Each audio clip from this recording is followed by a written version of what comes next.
It's Tuesday, August 12th. I'm Adam Walsh, and this is The Signal.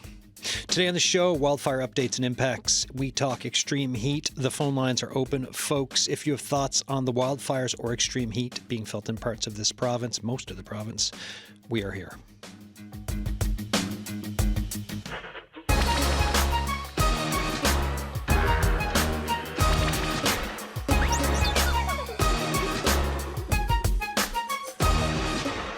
I know. You probably heard the promos this morning saying we're going to do wildfires and probably some gardening day stuff.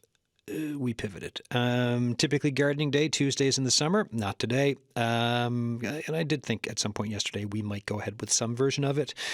We are sticking with wildfires and also talking about heat.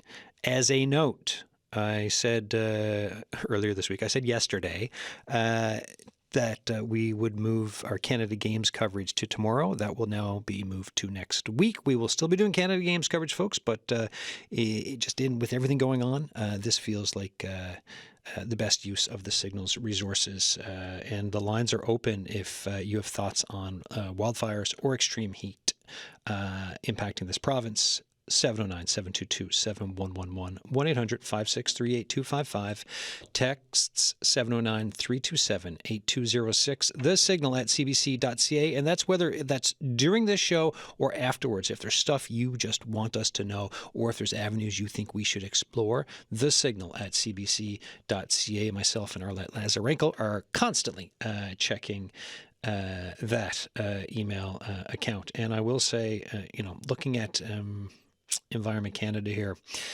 A bunch of red over Newfoundland and Labrador. Hot, humid weather continues. So most of Newfoundland, excluding southern Avalon, south coast, and western side of the northern peninsula.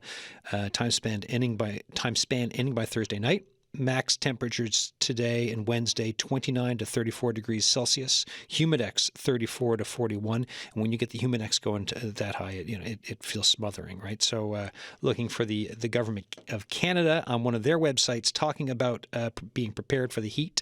It says look at local weather forecasts. Obviously, try to keep cool. If you have an air conditioner, make sure it works properly. Find an air-conditioned spot where you can cool off for a few hours during the day. Keep your gas tank filled or your car charged in case you need somewhere to cool quickly. We will talk extreme heat later on in the show, and we're looking at doing stuff on it tomorrow as well. My anchor guest for today, Vince McKenzie, Fire Chief, Grand Falls, Windsor. Hello, Chief McKenzie. How you doing?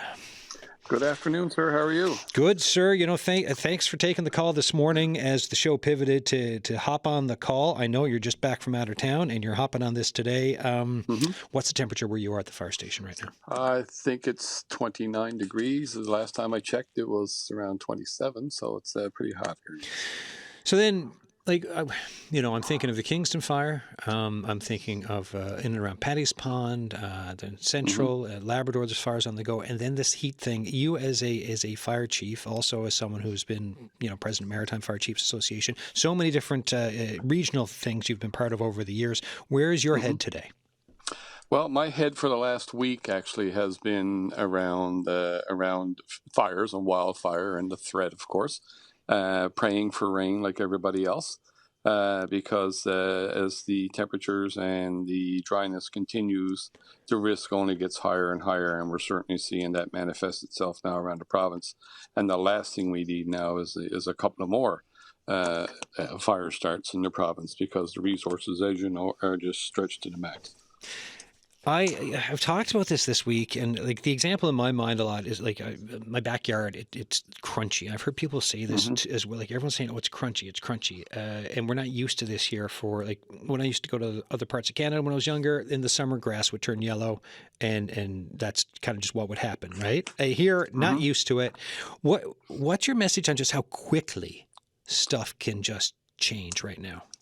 Well, to be honest with you, if a fire started anywhere in the woods now, it would almost be explosive. The fire behavior, especially with a bit of wind, will actually drive the fire so quickly that it would quickly get out of control. And lots of times now, of course, when the fire department arrives, the fire is already well beyond a controllable point.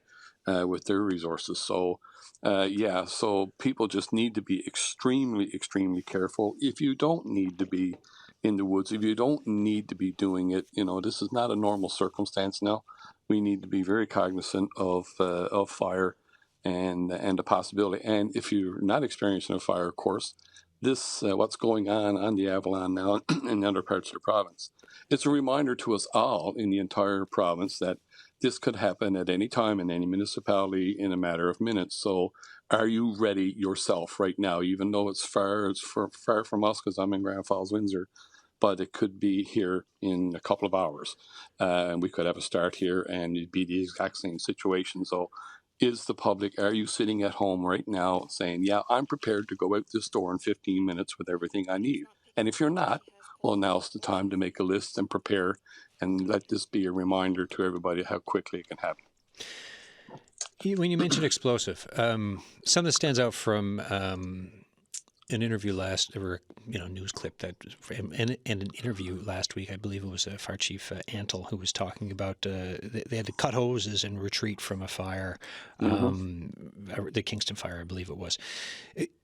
Can I just get some context on if something this explosive starts, right? So like something like Paddy's Pond, even yesterday, or another one, how quickly is it before, because fire hoses aren't going to do much, if anything, or nothing? Because for me as a civilian or a non-firefighter, I think, if you got a fire hose, I mean, we put the wet stuff in the hot stuff goes out.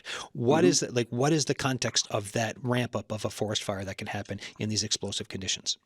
Well, forest fires obviously start for a bunch of different reasons. But once a fire starts, usually down on the ground level, it can quickly climb the tree, and then it would get into a situation where it's called crowning, where a fire gets to the top of the trees and it goes from the top to the top to the top. And you see a massive load of fire going across the tops of the trees. That term is called crowning. And you can have a lot of hoses there. Like the only thing that's going to be really effective there would be something like a water bomber that can actually overpower the amount of heat that's being produced. Because the whole principle of putting water on fire is to cool a fire quicker than it can produce heat. But when the fuels are so dry right now, the woods are so dry, the grasses are so dry, the fire with a bit of wind, and again, it's all conditional on the conditions at that time wherever you are. But, the conditions are right now for a very fast, quick-moving fire that will quickly get out of control and will overpower the biggest fire trucks, with hoses at times. Because if it was that easy, you think we would be there and be able just to put it down. And once a fire gets to that point, a wildfire gets a head of steam going, we'll say, or gets crowning, basically the only thing to do there is to get out of the way, because I'll often compare it to a snowstorm, and we all know what it's like in Newfoundland to be out in a blizzard with the wind and the cold and the snow flying around, into your eyes. So the opposite is true when it comes to a wildfire. You're going to get heat, you're going to get wind, and then the snowflakes are actually embers, and they'll be blowing around just like snowflakes in a blizzard. So, and they get in everywhere, and they just like snow drifts. The embers will get into corners and get into eaves troughs and get into different places of your home and start fires like under your patio and all that kind of stuff. So people think they're going to stay there with their garden hose and protect their home and their property, and I'm not leaving, and I've seen it. Yeah. And then would you stand in front of a blizzard of snow with a garden hose? And how can you control that? You can't. No. And I mean, I thank you for that perspective and context, because I think the more we talk about this, the more we realize about these beasts of wildfires and what they can turn into, the better it can be for thinking of why you have your go bag, why you need to react, why you need to pay attention to, whether it's alerts to orders and everything else. Chief, right. I'm going to come back to you shortly. We're going to go to the Mayor of Conception Bay South, who is on the line right now. Darren Bent. Mayor Bent, talk to me about the latest in your community and how folks are doing. Well, right now we have about 9,000 to 10,000 residents that are on the evacuation alert, which is a very concerning situation, of course. This is the period of time when you need to get your stuff together. You need to make arrangements to prepare to evacuate, because when an evacuation order comes, it comes at a moment's notice, and it is very unlikely that there will be any travel back into the evacuation area. So at this point, people should be making sure that they have their pets taken care of, their things with them and ready to go. And I understand that, there's maybe a number of people in our community that work outside of the town that still have things to do. And what I'm saying is that this is the time to do it. Yeah. When you're on alert, there's only two ways it can go. The alert gets lifted or an evacuation order is put in place. And then there'll be, from my understanding, and the province will oversee, there'll be no re-entering into the evacuation zone when the evacuation notice goes out.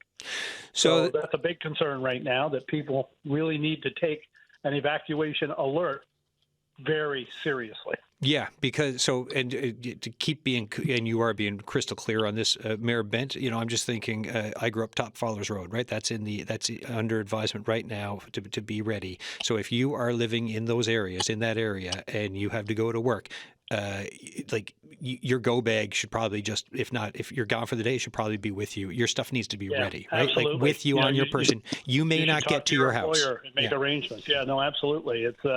This is the time. This is the period of time that you have to make sure that you have everything in order, the things you want with you to take with you. This is the time to have them. If you have to leave town for a period of time, be prepared not to come back. Yeah. If you're out of the town now and you still have things to do, you should make the arrangements to get them done. It's such a swath of area, Mayor Bent. Like when I saw the announcement yesterday, I looked at the map, and having grown up there, it's a lot of folks. I know the rough number is 13,000, but when you think of all those folks and having to make arrangements, how are you doing with it all? Yeah, no, it's a difficult thing when you got to tell your constituents that there's an alert in place, and at a moment's notice, you may have to leave everything you've worked for your entire life and all your earthly belongings behind. It's a desperate situation. It's very worrisome for all the residents here in this part of town and other parts of town as well, because they have friends and family and so forth, and our friends in Paradise are on the same alert. Yeah. And I think we all know that these things can change quickly. Like our friends in Conception Bay North have suffered devastation that we don't even like to think about, but is actual fact in their lives. And we don't want to see anything like that happen here, but these things can change quickly, and evacuation orders can come at any time. And, we're on alert now. We're asking our residents on alert to be prepared to go. And people say, well, will I have time to come back and do this and do that? No. The province tells us that when an order is in place, it's immediate. They want you out. So get your passports, your birth certificates, all the things that that are important to you. Make sure your pets are okay. Make sure you have a plan for all the stuff you need now. You may not be able to get back. And I know I'm talking with a sense of urgency here, but I believe that this is exactly where we are, considering what you were telling me.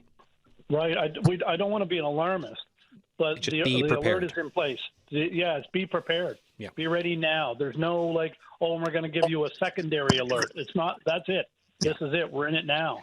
And we're very concerned about it. Of course, we have a fire burning out of control that's in close proximity to Paradise and the town of Conception Bay South.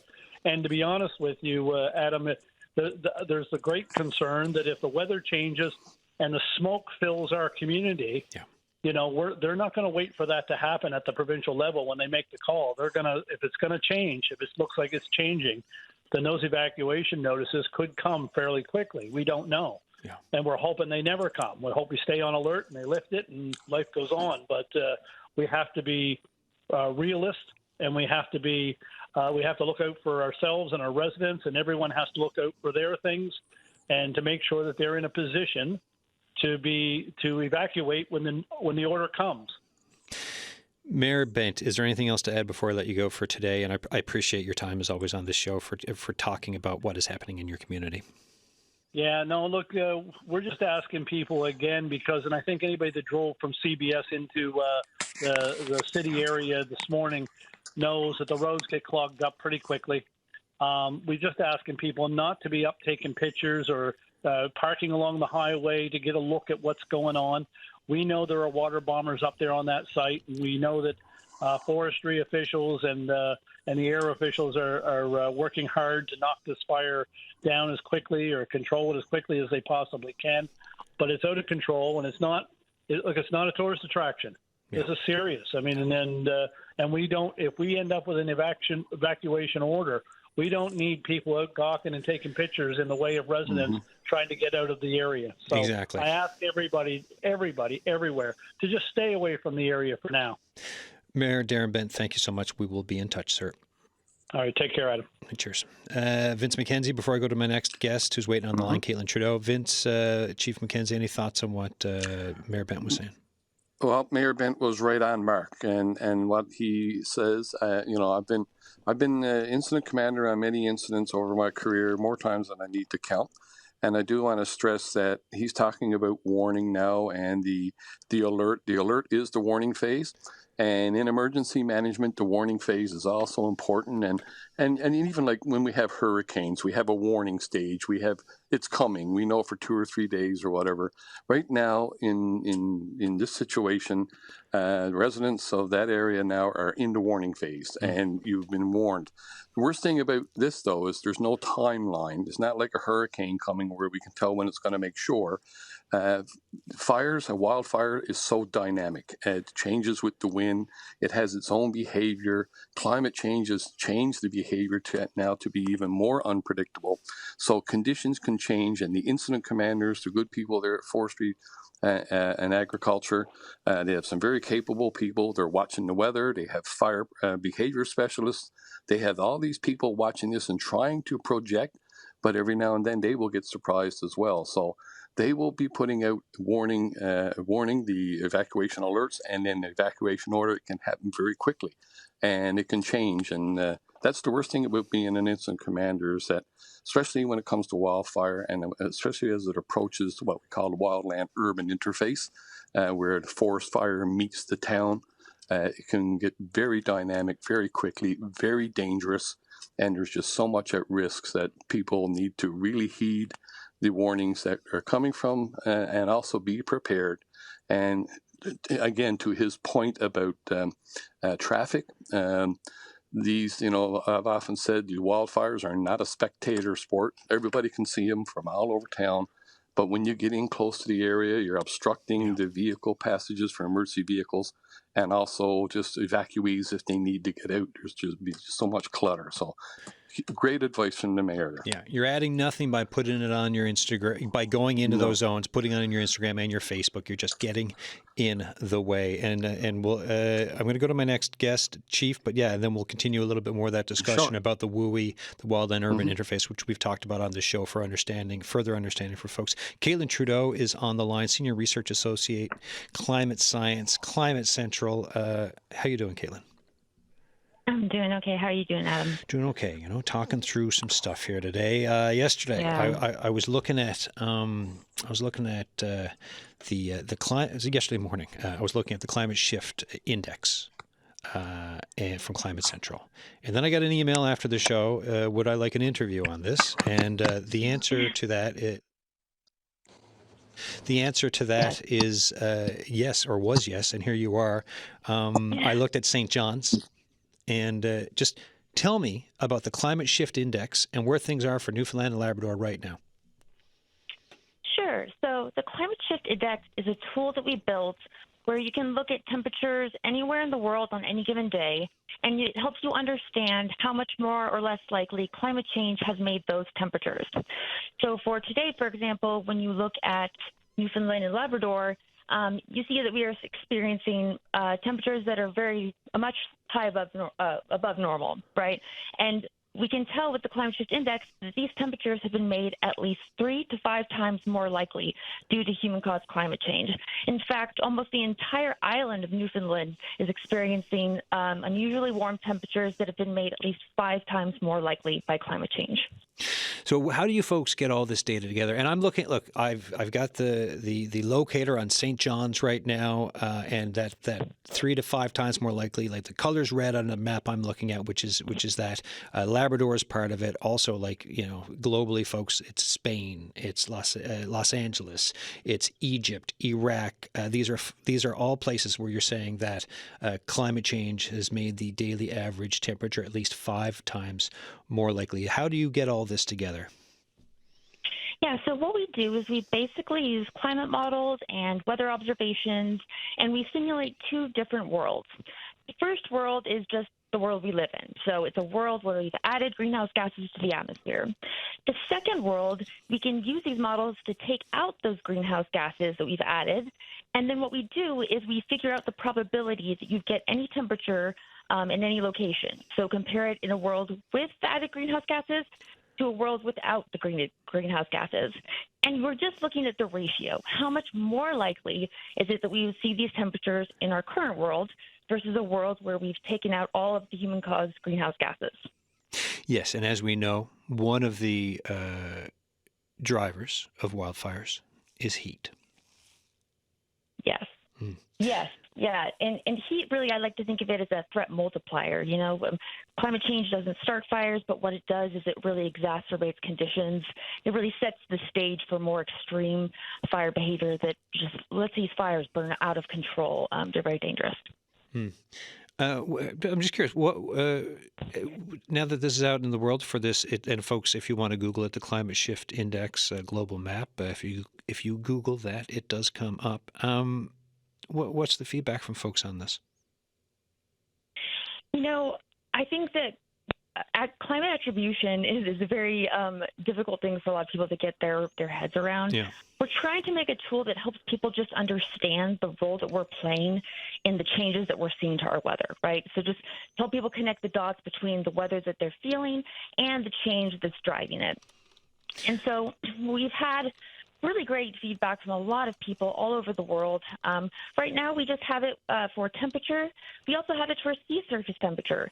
So one of the things that's been really amazing is, when we have these really crazy hurricanes down in the southeast of the U.S., we can look at ocean temperatures and see how much more likely they are that they're that temperature. We've had really, really warm ocean temperatures over the last few years, and we see how much more likely we've made those temperatures.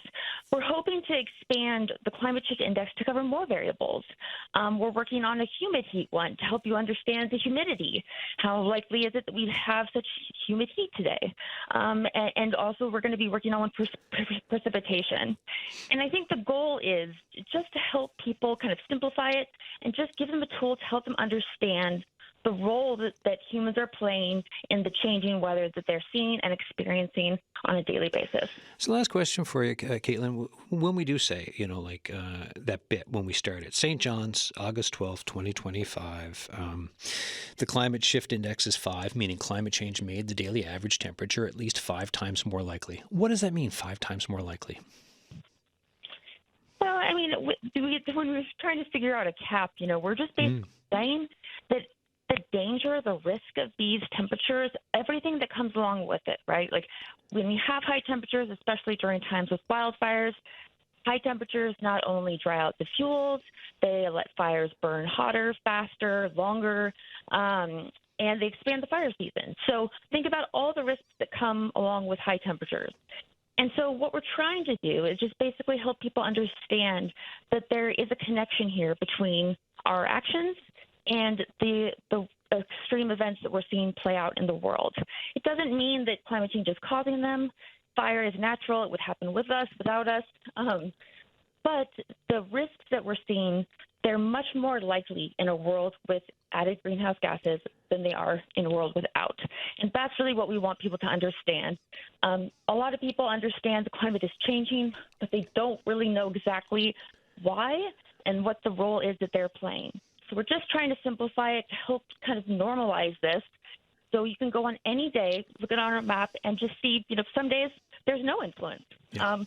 And that's what the data are. And just want to help people understand. Exactly. And this ties in with, and I've talked about this on the show too before, from World Weather Attribution. Key message here on heat. Every heat wave in the world is now made stronger and more likely to happen because of human-caused climate change. And these things come with points of caution. And in this case, the point of caution or note of caution is don't be too cautious. Heat waves are unilaterally linked to global warming. So that it ties in really well with what you've been saying, I feel, and also with talking about the Climate Shift Index global map that you have out. And folks, you can look that up and check it for yourself. Caitlin, I want to say thank you so much for your time on this. Yeah, thank you so much for having me, and I hope everyone stays safe and that conditions get better soon. I appreciate that. Thank you.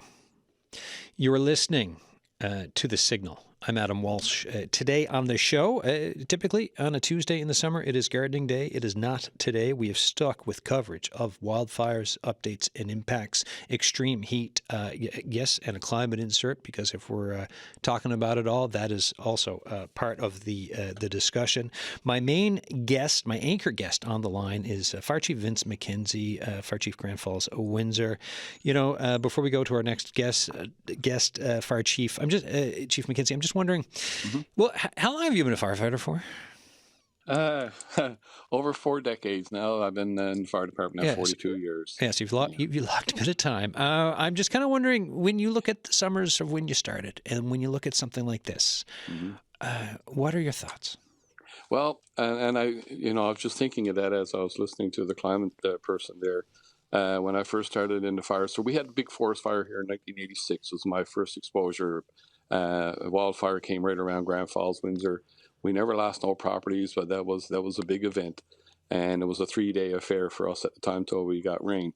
But I thinking back on the last 10 years, and thinking back for Slave Lake, Fort McMurray, it's almost like every year now, fire gets into a town somewhere in Canada and does a lot of damage. And it was Jasper and Lytton, BC, West Kelowna, Halifax, and now this week it's Newfoundland and Labrador. We've had fire go into communities here, and that was almost unheard of, or it was a rare occurrence 20 years ago.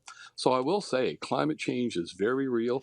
In the fire service, the Canadian Association of Fire Chiefs, of which I've been involved with over the years, we've been letting governments know that climate change is real. Firefighters across Canada are seeing this every summer. Fire season is starting earlier, lasting longer, and much more intense, and it's become a real issue over the last 4 or 5 years. And unfortunately, it's going to continue. So we really have to ramp up. Yeah, and it is such a hard thing for us, I think, as Canadians across the country, to go to Slave Lake, Fort Mac, and everything up to now this week in Halifax a couple of years ago, or Nova Scotia a couple of years ago, to wrap your head around the fact that damage and loss is something that is being associated now with summer, and it's every summer just wondering where. Right. And, and the public needs to start to become more aware around this. And I know this is your gardening show, but there are many things that people can do, and we can talk about it a little later, around their properties. And it starts with a little bit of gardening, actually, to make their properties more, what we call fire smart, more resistant to a wildfire if it comes, and so that, your property may survive better. And some maintenance items that are very, very important. And the first thing comes to my mind, I've always preached it, is your eaves troughs in your home. If you look in your eaves troughs right now, there's that much litter, leaf litter, very combustible material there. Well, just think about what would happen when the embers start to rain down, and they go. And one of the first things that catch fire, of course, is the eaves trough.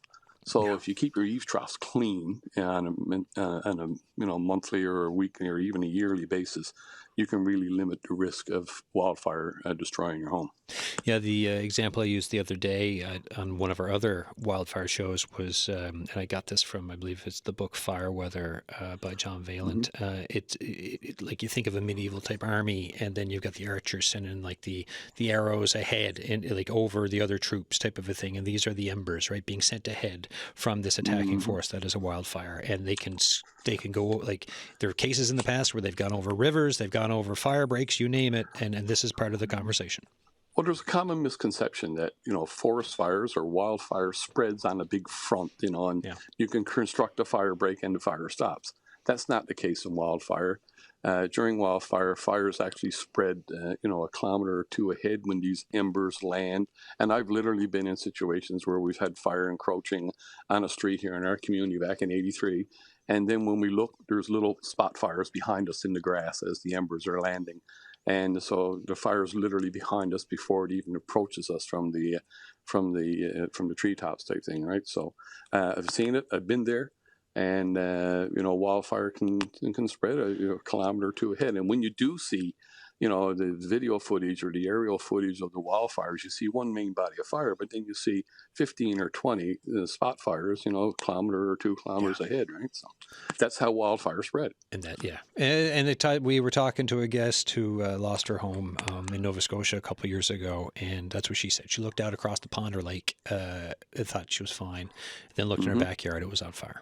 So, right, that's exactly what happens. And which underscores what Mayor Darren Bent was saying about when the alert is out to get ready for a possible evacuation order. This is why everyone needs to get their stuff ready and to follow this stuff. Correct, and because the streets would be so cluttered, and once the smoke actually comes, the limited invisibility. And we've all seen video footage on TV of people being trapped in wildfires, and it's a scary, scary situation. Let's go back to the phones now. We've got Sue Rose, Councillor, Small Point, Adams Cove, Blackhead, Broad Cove, and Robin Dwyer, an evacuee and also a former volunteer firefighter on the line. Hello to you both. Hi, Adam. How you doing? Hi, Adam. Hi. I'm doing okay, Sue, and thank you both for joining me. I'm just wondering, Sue, we'll start with you. Just what's the latest, what's an update from your community on how folks are doing and what the conversation is? Okay, I'm just going to talk about, obviously, we all know that it's important to extinguish the Paddy Pond, fire. We are, as you know, it's been a long journey for our residents. It's not just, we're very unique in Canada. It's not just one fire. It's been 12 fires since May the 7th.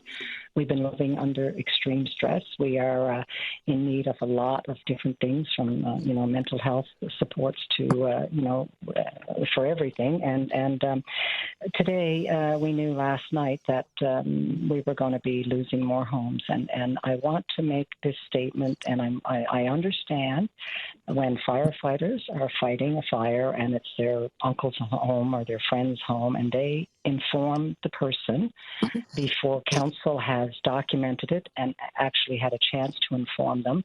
I would appreciate it if that happens in the future, and it has happened a number of times, and it's caused a lot of chaos because we've got a few people finding out that their homes are burned, and then I'm there trying to deal with all the others saying, I need to know now, and why do they know? And so if someone wants to inform a family member, please ensure that the family member can keep it to themselves, can process it, there's mental health counseling, they can come here and deal with it, but please do not then assume that every home around it is gone. That's one thing.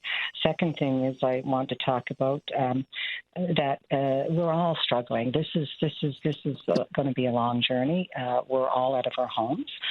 We've got seniors here. We've got kids here. And Robin is going to speak to you about some of the concerns and some of the things we're trying to do to help our kids. We may be out for quite a while. I have no idea. There is no timeline. And my role here, the mayor and deputy mayor and another councillor is dealing with the emergency meetings, and they happen 3 times a day. I have not been updated to how many homes. They are unable to enter the community. In order to get a count, our mayor and deputy mayor have to go down to the community, and they have to drive around and actually take a picture of every home that's gone. Yeah. So we know there's 9 gone last week, and we had obviously it was an inferno down there last night, and I don't know what the situation is. I'm going to pass it over to Robin. Sure. Robin, I can speak about what she's gone through, who lost her home, and she has a child, so she can talk about that. Thanks, Sue. Hi, Robin. And, I'm really sorry for what everyone's going through right now. How are you and the family doing? We're doing okay. We're myself and my husband have been keeping busy here at the evacuation center since since Monday when we were evacuated. We're trying to keep things as normal as we can for our son. He attended summer camp here in Carbonear all summer, so he's just attending that. But it's slowly starting to set in for him, especially in the evenings. He kind of takes the mental inventory as to what's lost and, things that he never grabbed from his room. And so that's heartbreaking to see. I know the first night that we were evacuated, we were busy at the evacuation center in Prestalvik, and somebody went to him and said, "You look really tired." And he said, "I'm tired, but I don't have a bed anymore." Right.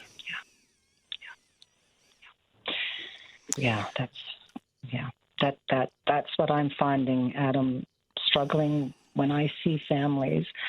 We've got them here from 4 years old to 94, and we have a newborn here too, Sue.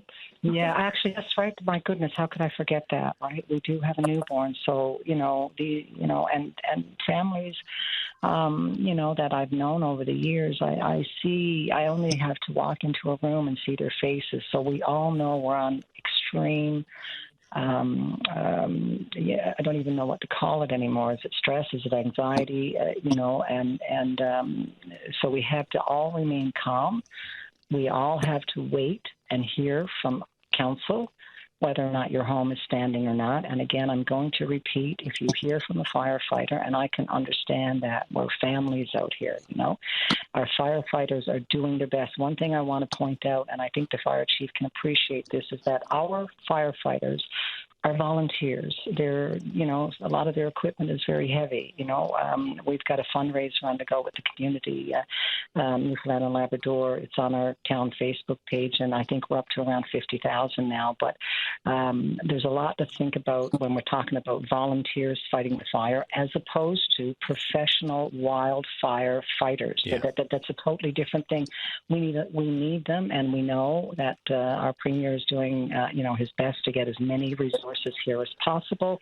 But we all know, too, and I want our residents to know that, again, there is no timeline. We do not know when the mayor and the deputy mayor can go back into the community and take a tally of how many more homes have been burnt, then and the fire is under control, then after that, then we'll be looking at how we can get back into the community. But it's going to be a while, and my role here and Robin's role, I'm sure Robin is working on. Well, she'll tell you about things she's working on. But my role is to keep all of our residents calm, to provide some fun, to provide some entertainment, and to try to get some smiles, because we're going to be here for a while. Sue, before we go back to Robin, I've seen notes. I thought we had a guest lined up. We're just still trying to reach, but there is a protest happening in the community too today. Do you have any info on that and what folks are talking about? Yeah. It's again, I'm going to say that in times of crisis, this is when you really get to see people for who they are. And I'm going to say that we have a few residents that can be. When you decide to tell someone their house is burnt when it's not, that is very, very damaging. It's very destructive to a positive energy that we're trying to create here. And I know we're all on bus. And as you know, Adam, when you're in a crisis and you're on bus and your anxieties are flying through the roof, we all can make mistakes, but we want our residents to be calm. And we certainly do not want other residents telling residents that their home is gone when they have no idea. That has to stop, and I'm not sure. I didn't go down to the protesters. I don't want any part of that. Everyone in this province are working above and beyond. We've got government people here that are here as much as Robin and her husband are. It could be 12, 16-hour days we're doing.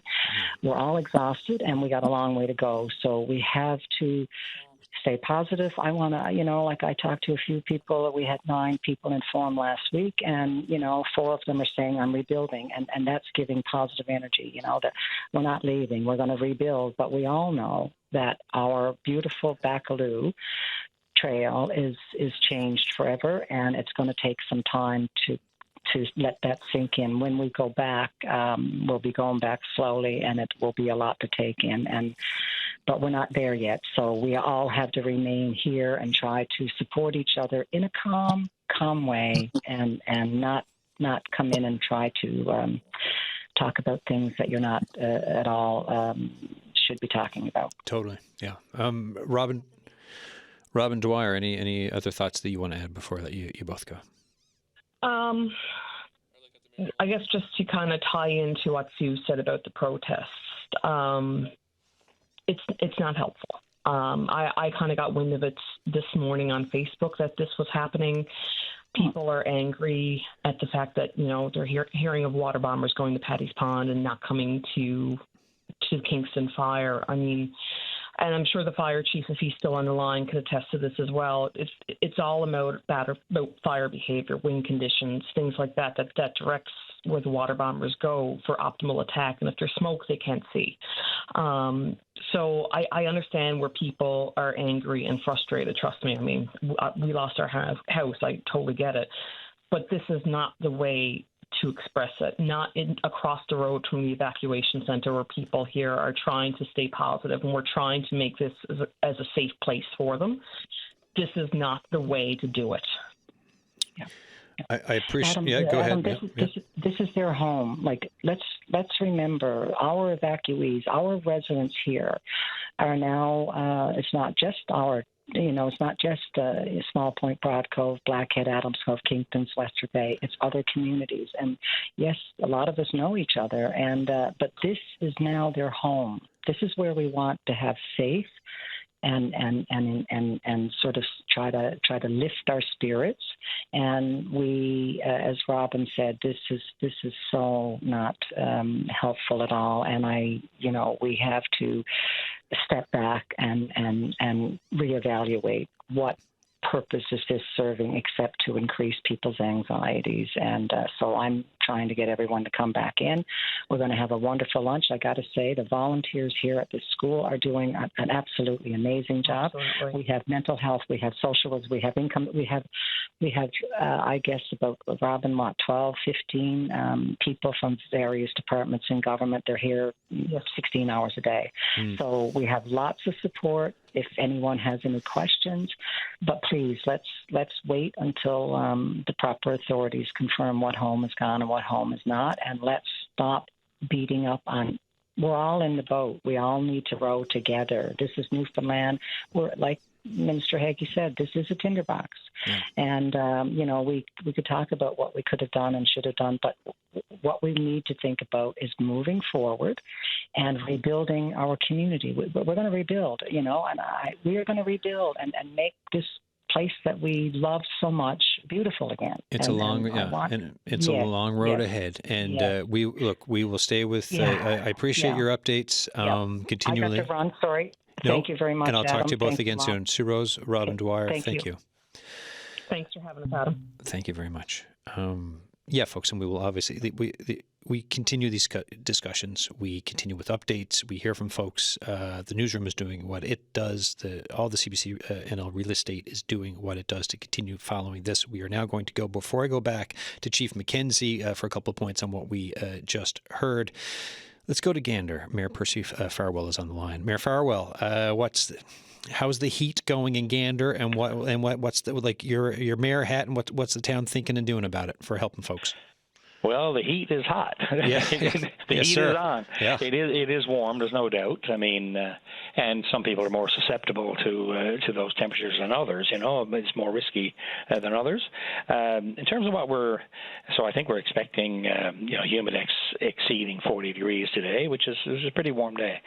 But as a town, I guess what we're trying to do, and in all these situations, whether it's the fire situation or the heat, it's communication is really the key to most of it. It's proper preparedness, but then proper communication.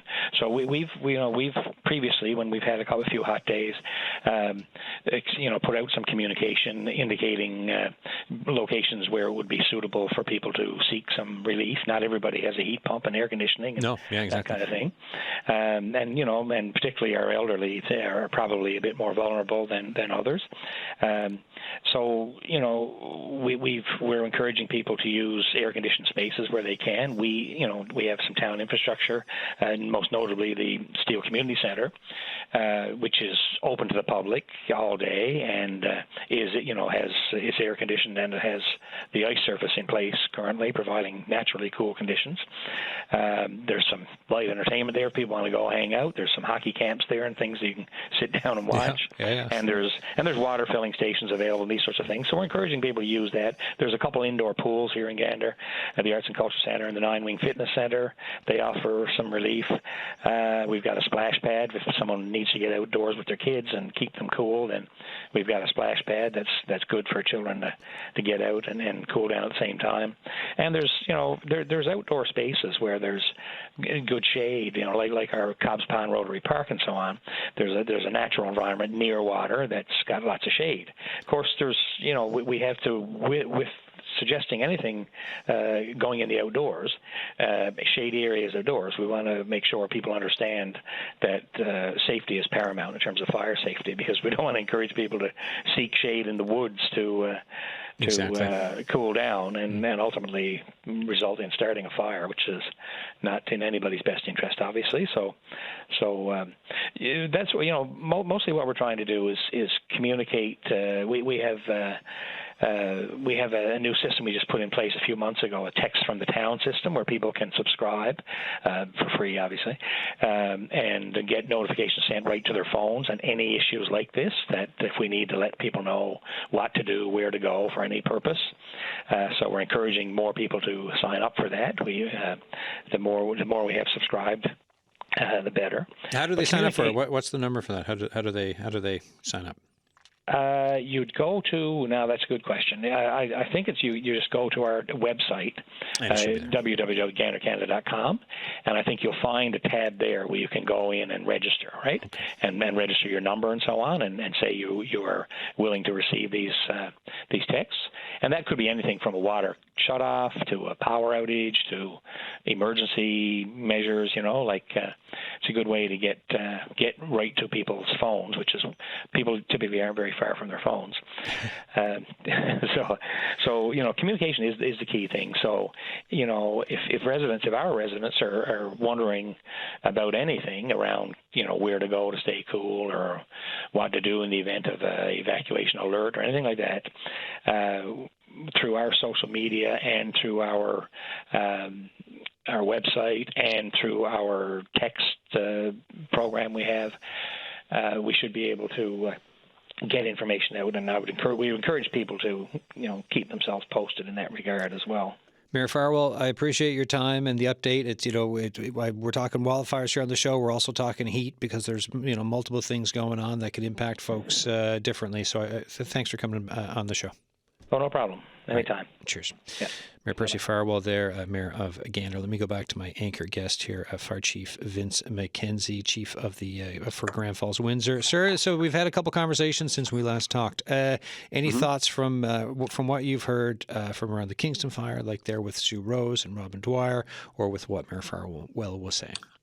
Yeah, certainly. So my first thought is, of course, I want to extend our thoughts and prayers with everybody who's going through the situation there in Kingston and in Conception Bay North. That's the other side of it. I'm sitting here in my office now in the fire station. It's 32 degrees outside, but it's air conditioned right now, and hopefully our crews won't get dispatched today. But I'm also thinking of our colleagues, our firefighters, the forestry firefighters, everybody who's working those fires out in that heat today. The municipal firefighters that have, typically a municipal fire department goes to a fire, puts it out, and comes back to their station. But we're into a situation now. This is called campaign firefighting. This is, a campaign. It goes on for days. And almost everybody that's in the municipal department out that way, almost everybody is a volunteer. And so they've got things at home and that as well. And then you got search and rescue, the police, the paramedics, and all the government service agencies and our Salvation Army, Red Cross, those folks who are just keeping everything going. And I just my thoughts and my prayers, and on behalf of my town and my fire department, we're thinking of them, and hopefully things will get better for them. But yeah, the mayor also talked about information and getting the alerts, and many municipalities, and mine included, actually, we have a voyant alert system here now, so that many municipalities have these systems set up where the municipal people, the residents, can subscribe to that and get local emergency management and just day-to-day notifications as well. So certainly encourage everybody to connect to their own municipal systems. Looking at where we are, what needs to be improved, shored up, changed for the future of whether it's next summer or the summer after, or the next time something like this hit, like for firefighting resources for Newfoundland and Labrador, what do we need to look at for changing it? Well, if I had that answer, I think be a popular person, because that is the challenge, of course, with today's world, with climate change, with limited resources, with so many different competing priorities in our world today. And today it's wildfire. Around emergency management systems, of course, it's difficult because there will always be those incidents that you will never have enough.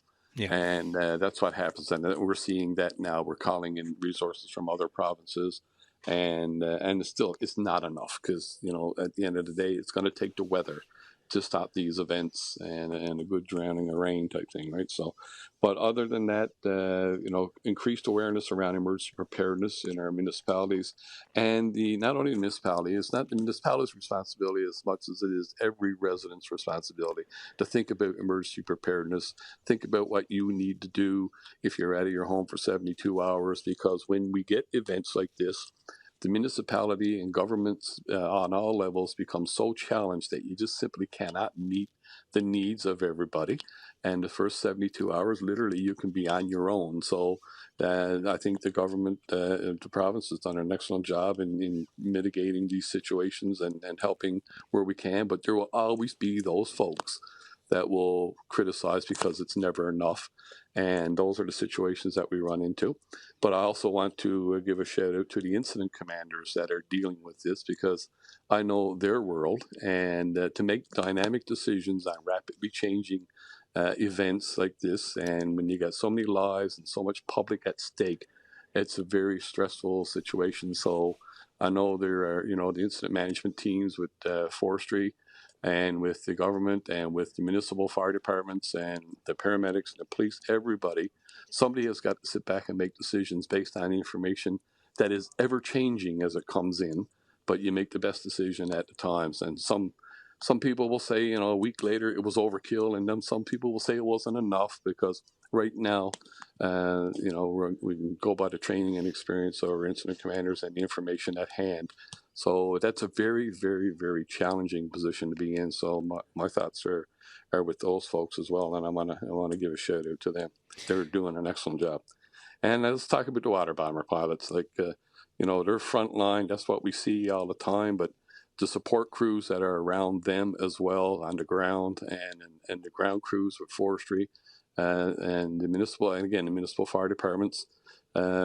Just everybody bringing together. It's just so much work, and you can't say enough about them. No, well said, sir. 30 seconds left. Under a minute left, I should say. Any final thoughts for today? Well, I think for the public, let's make this a lesson for us all to be prepared. We sit there, we watch it on TV, what's happening if you're not directly involved.